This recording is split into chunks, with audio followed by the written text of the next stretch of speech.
என்னது 80 ரூபாயில emergency power bank செய்ய முடியுமா? வாங்க ட்ரை பண்ணி பார்க்கலாம். ஃபஸ்ட்டு ஒரு அரை பைப்பு ஒரு 8 சென்டிமீட்டர் சின்னதாக கட் பண்ணி எடுத்துங்க. இப்போ அந்த பைப்போட 2 சைடுமே நம்ம டம்மி பண்ணோம். அதனால் நான் ஒரு ஃப்ளாட்டான ஒரு பிவிசி பைப்பில் அந்த பைப் வச்சு மார்க் பண்ணிவிட்டு இப்போ மார்க் பண்ண பீஸை நான் கட் பண்ணி எடுத்துக்கிறேன்.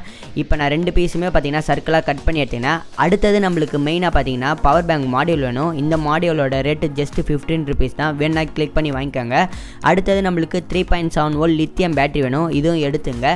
இப்போ அந்த மாடியூலை நம்ம கட் பண்ண பீஸில் வச்சு நான் காடி எடுத்து அதை க்ளூ கன்று போட்டு ஒட்டிட்டேன். இப்போ பேட்டரியோட ப்ளஸ் மைனஸ் எல்லாமே ஒயரிங் சால்ட்ரிங் பண்ணிவிட்டு இப்போ அந்த போர்டில் பாசிட்டிவ் நெகட்டிவோட ஒயரு எல்லாமே சால்ட்ரிங் பண்ணிட்டேன்.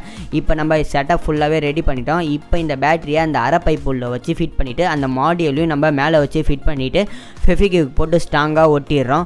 இப்போ நம்ம பவர் பேங்க்குக்கு சார்ஜ் பண்ணோம். சார்ஜர்லாம் ஃபுல் ஆகிட்டோன்னே எப்படி ஒர்க் ஆகுதுன்னு டெஸ்ட் பண்ண போகிறோம். இப்போ நம்ம பாக்கெட் பவர் பேங்க் எப்படி ஒர்க் ஆகுதுன்னு ட்ரை பண்ண போகிறோம். நான் கேபிள்லாம் ஃபிட் பண்ணிவிட்டு மொபைலில் சார்ஜ் பின் பண்ணேன். நம்ம மொபைலில் பார்த்தீங்கன்னா நல்லாவே சார்ஜர் ஏறுது. பார்த்தீங்கன்னா 84% சார்ஜர் ஏறுது.